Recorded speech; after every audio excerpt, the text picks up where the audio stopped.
Shields up, Iron Breakers. Rurikhan here coming at you with another video, and today we're going to be talking about Halls of Torment. Now, this is a game that I bought yesterday for $4, and since then I've put in 12 hours into it. Now, I understand for a lot of people playing 12 hours of a single video game in one day might be something normal. For me, I can definitely assure you it's not. As a matter of fact, the run that you're watching right now, this gameplay was recorded last night at around 2:30 in the morning.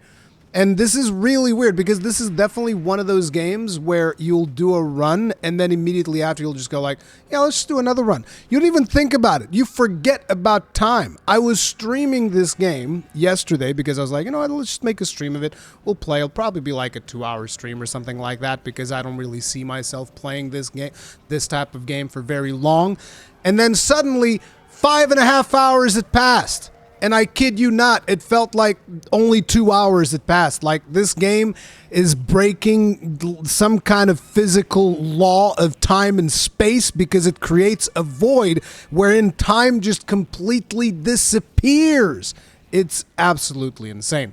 Now, I understand that probably a lot of you guys have become aware of this game recently because Asmongold played it on his stream. I saw Asmongold playing it, and to be honest, the first time that I saw Asmongold playing it, I was like, ah, looks kind of cool. It's got that Diablo 1 art style, but I'm not sure if this is going to be the kind of game for me, and I wasn't particularly convinced, so I just, you know, scrolled away, moved on.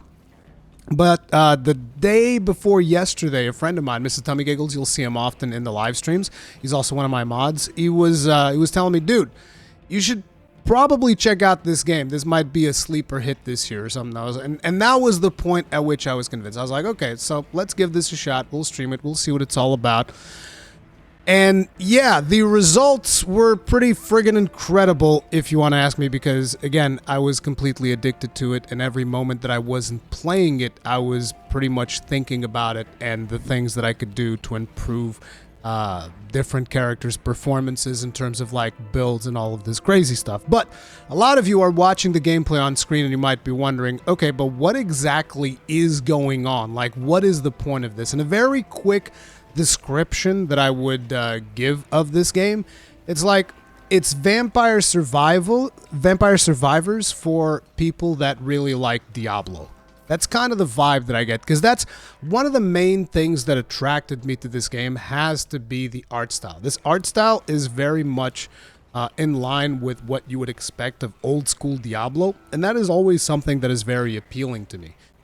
Because, you know, I've played a lot of Diablo growing up. It was one of my favorite games of all times and all of that jazz. So seeing a game that kind of like captures that art style and does something different is definitely something that was very interesting to me.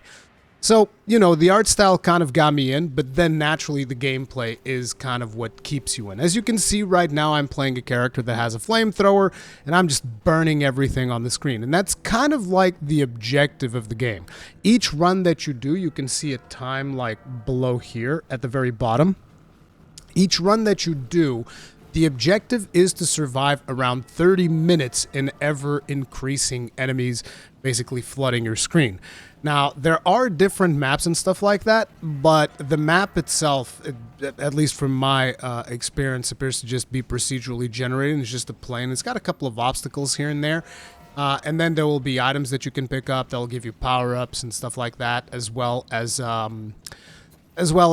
healing items, and there's even like this magnet glove type thing that will just vacuum in all of the experience, because every time that you kill one of these monsters, you'll notice that they drop these little blue potions and yellow potions. Those are basically your EXP.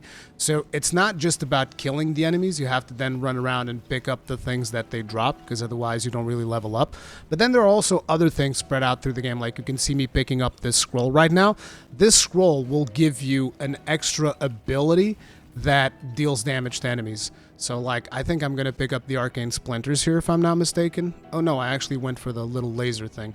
And now basically the way that those abilities work is you can see above me at the very top, you'll notice that there are these cooldowns popping off, and that is when these abilities fire. You'll notice that every time one of those abilities fills up with red, it's going to fire on my character. So these abilities are auto casting, they're constantly casting, and right now I have 3 of them, which is that fire wave thing, the little circular blades, as well as this laser looking thing, which is kind of like this stake that you fire and it does all kinds of debuffs and crazy stuff. But beyond that, there's also an equipment system that you can use in between runs to kind of like improve and customize the way that your character plays, which is really cool. And you'll notice that there's a bucket over there down in the middle, and that particular bucket is actually a well. And this is a cool thing. The way that it works is some bosses will drop power-ups, other bosses will drop items. And if you find an item that you really like, you can take it to the well, and they will, then you'll send the item back up to the surface, and then you can talk to another character to actually go ahead and buy that item. So there is progression between runs. Here's another interesting thing. I've never played Vampire Survivors because it didn't seem like it was going to be something that I was going to be into. And so I don't know how to compare this game very properly with Vampire Survivors, but I hear that there's a lot of parallels between this type of game. But again, the thing to me that kind of differentiates this is the art style. I've also heard people say that this game is a lot more grounded than Vampire Survivors, so you're not really going to scale off of the chain straight up. But then again, this game is also still in early access, which I didn't even notice, because usually I don't tend to buy early access games. But I didn't even notice that this was an early access. And so that means that potentially there is room for them to scale and get things to be even crazier. But yeah, as you can see here, I'm picking up items and doing all of these crazy things. But this is how your typical run goes. You just run around, you kill stuff, you become more powerful depending on the passive attributes that you choose, as well as the abilities that you choose. You can see that every time I level up, I'm picking a trait, and these traits are going to affect your character in different ways. So right now I'm having a lot of fun, and you guys are seeing just one character. There are multiple playstyles. This character is called the Exterminator. There's a swordsman, which is kind of like a barbarian type of playstyle. You're like, how do you do melee in a game like this? Well, your character swings the sword, and there's actually a wave that gets formed in front of it. But there are several classes. I'll show you guys what the classes are, as well as how the in-between runs gameplay looks, so that you guys get an idea of the progression systems and all of that stuff. But overall, my thoughts on the game is it is tremendously fun. I really like the gameplay loop. You just basically running around killing things. Look, I picked up the magnet. Look at all of the bottles that are going to be coming in and are going to be leveling me up, and every map has this magnet. And there's also these little mini quests that you do as you play through the game, where you'll be rescuing. Yes, look at all the potions coming in and leveling me up. As you play through the game, you'll be finding characters, and you will rescue these characters, and they add additional functionality to your hub, so to speak. Let me actually pause this and show you guys what the hub looks like in game. Let me just put the music, because I had the game muted in the background. So you move your character with AWASD. I believe there's also a way to move with just a mouse cursor, but I prefer moving it with AWSD. And there's also, I've heard there's gamepad support, but I haven't really tried that out. I might try it out later. It's just right now I'm enjoying the precise accuracy of the mouse in order to play this. But as you can see, I currently have unlocked 6 classes. In the beginning, you start with this guy, who is the swordsman. Then you're going to unlock the archer. Then from the archer, you're going to be unlocking the Terminator, Exterminator, not Terminator. And then the Shield Maiden, which, by the way, I love the Shield Maiden. Shield Maiden is kind of like Paladin, so you actually get to block a lot of hits, which is really good. And recently I've unlocked the Warlock. I'm not sure what this is about. Up until this point, the Cleric has to be one of the most powerful ones, because his passive attack is pretty beast. But anyway, so this is kind of like your hub. This is where you go in between runs. And you don't even need to move in the hub, to be quite frank, because if you just stand still, you can click any of the things. So you can click this dude, you can click this thing, and what does each of these things do, right? So the Well Keeper is somebody that you're going to be rescuing in the second map, and basically he's the one that provides you the services of sending items up. So for instance, right now I have these 2 items that I still haven't bought off of him, but basically whenever he pulls the items up, he then sells them to you for gold. Gold is fairly standard. You go into a run, if you do well, you're going to make a lot of gold, and you're going to be able to come here and buy things. You also have your stash. Your stash kind of dictates your equipment, and the equipment, by the way, whenever you buy an item off of this guy, it ends up in your stash, and then you can basically customize your character build any way that you want. So my current build for the Exterminator includes these gloves, which increase the pickup range, so that's the range at which you pick up items like experience boosts and all of these things. I also have this necromancy ring that gives you minions. I have this ruby circlet that increases fire damage because obviously I'm using a flamethrower. I have an amulet that gives me XP gain. This thing gives me a chance of regenerating health whenever I kill enemies. I have these firewalker boots, which I really haven't tested yet, but they leave fire behind you as you walk. And then I have a ring that gives me plus 10 base damage. There are other items here that I can swap between, like this gives me more health. This helps me find ingredients for potions, which is a different mechanic altogether that you have on this guy. I haven't really explored this mechanic all that well, but apparently if you find these ingredients, you'll eventually unlock potions that you can use. And I don't think that these are just healing potions. So for instance, this allows you to like re-roll one of your trait windows in case you don't like the traits that are there. But there are other potions that you'll be able to get and whatnot. But yeah, you'll be able to customize your character build. So like this is my flamethrower dude build, but then I have this build here when I'm taking the shield maiden. Whenever somebody hits me, it drops spikes to the ground. I still have the pickup range thing, and most of the stuff is similar. But, you know, there's a couple of things that I swap here and there. And you'll be able to unlock more and more items as you play the game because you can keep sending them up. Like, for instance, these elven slippers that give you additional block if that's something that you want. Deal critical hits to enemies that hurt you. This is actually something that I need to buy for my Shield Maiden build. Then you also have a passive thing that you can keep re-rolling. So, like, for instance, you want to have additional projectile size for whatever you are firing. You want more attack speed. You want more damage. You want more defense.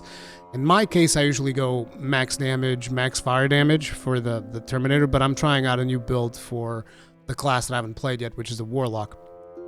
But the really cool thing about this is that any choice you make here is not permanent. So you can just refund everything. You don't lose any gold, and you can re-roll everything depending on the character that you are playing, or even if you want to try out a different playstyle, which I really, really like. Because you guys know me, I love doing crazy builds and experimenting and doing all this stuff. And the fact that developers made this so just easy to kind of like respec and do all of these changes and experiment with different playstyles, I think is a big plus for the game, because that way you never feel like, oh, I put in these points because I wanted to play the Swordsman, but now I'm playing the Terminator, now I'm stuck with these points that kind of suck for my class. So, you know, that's kind of cool. But yeah, that's kind of like your passive thing. I'm not really going to mess with it right now because this is a build that I'm going to try out on this Warlock character that I haven't still played. And then you have quests. So quests are basically objectives that they want you to do. And quests is also how you unlock additional characters. So for instance, there should be a quest in here that unlocks the Exterminator. Here we go. Ember Dominator 1. Kill 1,000 enemies in one visit of the Ember Grounds. Unlocks the Exterminator. And then there's also one which was the Worm Queen. Worm Queen. Defeat the Worm Queen unlocks the Warlock character. This is the thing that I did last night in the run that you guys were watching. But yeah, there's a bunch of quests that you can complete across different maps and with different characters that will give you different rewards. So there's tons and tons of progression that you can get in the game, despite the fact that it is a roguelike. So like, you lose all of your powers and you restart from scratch, but you still get tons of progression in the form of like items and the passive stuff that you get from here and unlocking new characters, and even this potion thing that I haven't really explored all that much, which makes it just a really fun, addicting gameplay loop that I can't stop playing or thinking about. Just to give you an idea, before I even started recording this video, right, I had this gameplay that I could just go ahead and use for my video, and my brain was trying to justify to itself, we should do a 30-minute run to get new gameplay. And I'm trying to have a conversation with my brain. Why? I already have like an hour of gameplay ready to work as B-roll for this video, brain. Why do you want another half an hour of gameplay? What is wrong with you? That's got to be like some stage of addiction that you go through where your brain just can't stop thinking about stuff. But yeah, that's the state that I'm in when it comes to Halls of Torment. I highly recommend, if you like what you've seen here, to check it out. Currently, the game is only available on Steam. My recommendation for the team that is behind this game right now is, bro, you guys port this thing to the Switch. Okay, listen, I'm sure this is going to do fantastic on Steam. Your next step should be porting this thing to the Switch, and you will make a killing. You'll just straight up make a killing. This thing is so much fun. Like, look at me just melting a boss over there with the fire. So good. I've heard that this fire actually got nerfed recently, and it wouldn't surprise me because I got to the final boss of this particular level, because that's the way that these levels work. You have the 30-minute timer, where it's just you defeat waves and waves and waves of monsters and bosses that come through, and you get more and more powerful. And then when you get to the 30 minutes, a final boss spawns, and then you have to kill that if you want to beat the level. I've beaten the final boss of the very first map. I wasn't able to beat the final boss here because, and I think it might have been because of this nerf to the fire thing, because I literally had so much fire popping off on top of this boss, and his health bar barely moved. So I know what's going on there. But the thing is, at the start, fire is absolutely redonkulous. It will delete everything. So yeah, there's that. But it's just a really fun game. Anyway, the game is, like I said, I think I said this earlier, it is $4 on Steam if you are unsure. There's also a demo version. It is called Halls of Torment Prelude.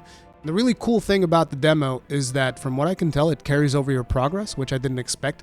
Although the demo version is not as polished as the final version, because like I had some issues running the demo version. I had to run it in like window mode and whatnot. So if you run into problems there, try running the game in window mode. Maybe that'll work. But the progress did carry over when I bought the final game, so there's that. But yeah, the game, I just thought the game was so damn cheap that I bought it for myself, and then I bought a copy for a friend of mine who grew up with me playing Diablo. Both of us grew up playing Diablo, and I was like, bro, you got to check this out. You got to check this out. Drop this Marvel Snap thing that you're playing and just like start playing this game, bro. And I think he's been pretty much hooked since I gave him. So I bought the game twice. It was so good that I was like, listen, devs, I need to give you more of my money, all right? But yeah, those are my thoughts on Halls of Torment. Hopefully you guys will enjoy it if you check it out. But let me know what you think about it in the comment section down below. Thank you all very much for watching. I'll see you guys in the next one. Stay strong, stay safe. Peace out.